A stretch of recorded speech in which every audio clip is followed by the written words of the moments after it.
ये तो चोरी करते थे, अब इन बीजेपी वालों के दाव लग गया, अब ये डाके मारने लग गए।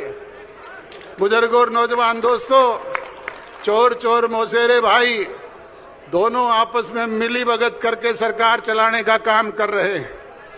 मुझे कहते हुए कतई कोई वो शक नहीं है, आज जो भारतीय जनता पार्टी की सरकार प्रदेश में है वो तो 100% कांग्रेस की बनाई हुई सरकार है।